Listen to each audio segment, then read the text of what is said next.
How do you do, fellow grown-ups? Hope you won't judge me too hard, but I will admit to sometimes going to the kids department of the library, even though I'm allegedly a grown-up myself. I feel like it's a good way to get some knowledge on a subject without having to get like the ginormous weighty tomes in the grown-ups department. So I will freely admit doing that. And I got a few this time, and I'm going to review them for you all today. So let's jump into our first one. That's this guy right here. Now our first book in the lineup is Eyewitness Books, Music. This one may not be the most updated book that I found at the library, but I'm in favor of it. It's very nicely organized, which I like. It starts with a section on like how sound is produced and how you can change the pitch by changing the length of an air column or the length of a string, and then it kind of moves on into different groups of instruments based on how they produce the sound. So I thought that was very logically laid out. Yeah, so there's a lot of really cool stuff in here. But yeah, aren't you glad that bagpipes don't look like this anymore? You. Yeah, there's a lot of really neat stuff in here though. And there's a lot of diversity in the instruments too. There's everything from, the regular violins to the Celtic harp, the Egyptian harp, and the armadillo shell lute right here. So you can learn all about that if you get this book. Now this book was originally published in 1989 with a second edition in 2004. So I will say that the Department of New Technology is not super new. Yeah. So if you're looking for a discussion on all of the like new advancements in musical technology and DAWs and software and all that fun stuff, then you're not going to find that here.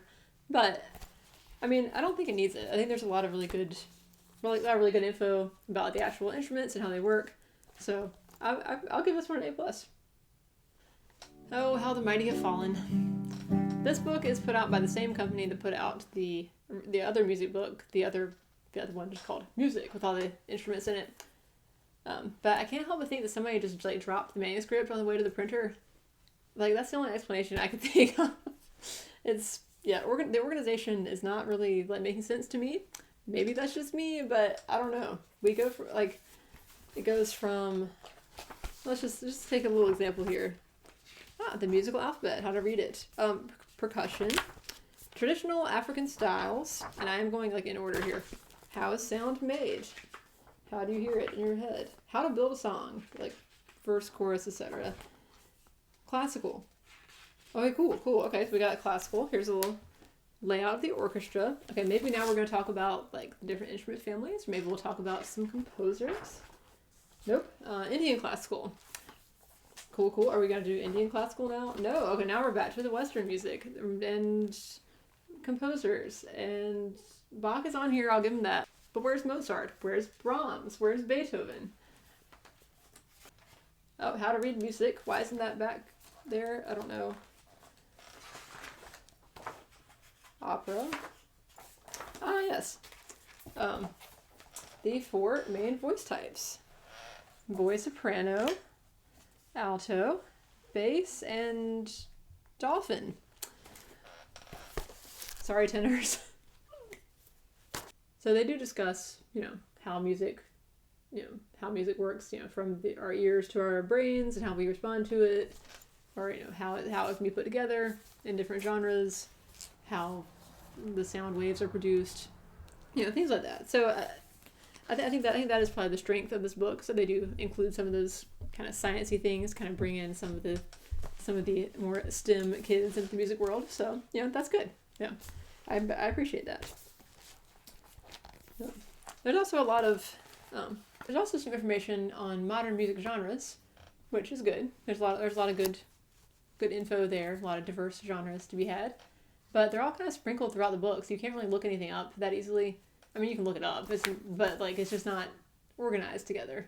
And I think that's really kind of the core of my complaint with this book, is that it's so non-linear in its organization and it just feels very postmodern to me, and I don't like that. So this one's not my favorite, but no offense to people who put it together. I mean, they did a very nice job with making it look really professional and stuff, but it's just not my thing. Oh, I just couldn't let this go. Here's a little bit about the roots of the blues and the African American enslaved people in the early 1900s. The 1900s and the 19th century are not the same thing, but you knew that, right? Yeah, so this one has Billie Eilish and Hildegard von Bingen just like chilling out on the cover together. So, all right, this is gonna be a fun one.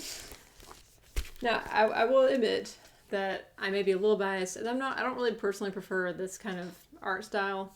Looks a little corporate-y, but that's a matter of personal preference. So I'll try not to let that color my assessment too much.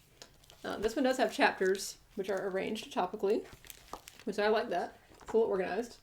Like, what is music? Exploring music, creating music, feeling, seeing, performing, listening, and then a what's next chapter. So, so it's got some organization there. But I've got to say, for a history book, this one actually is called A History of Music. It was not very chronological, which you kind of expect from a history book. It shows like some notable names, and you can't really see this, but it sprinkles throughout a lot of notable people in the music world.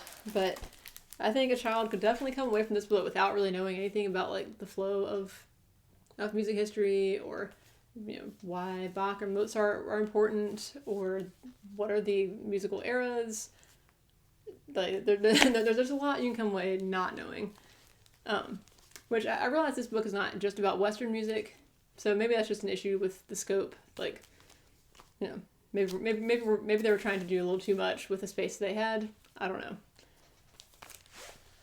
Now, what I did like was the section on seeing music. I'll give you a little glimpse of that real quick. But it covers everything from like the oral tradition to Guido of Arezzo and his staff in the medieval times, and kind of how that developed into the staff we have today, and a little tiny bit about how to read it. So I think that's useful. So I'll give them points for that.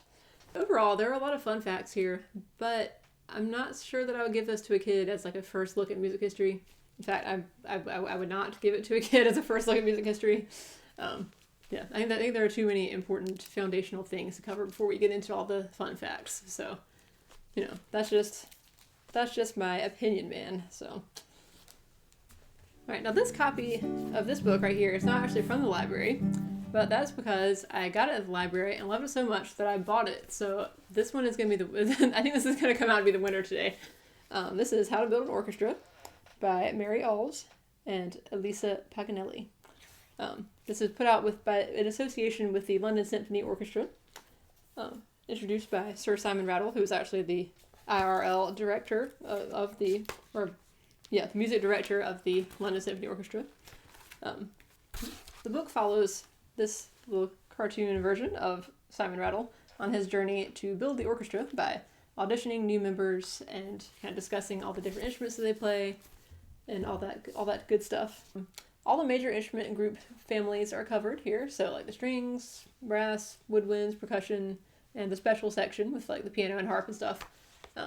So it's pretty comprehensive in all the orchestral arrangements that you might could have.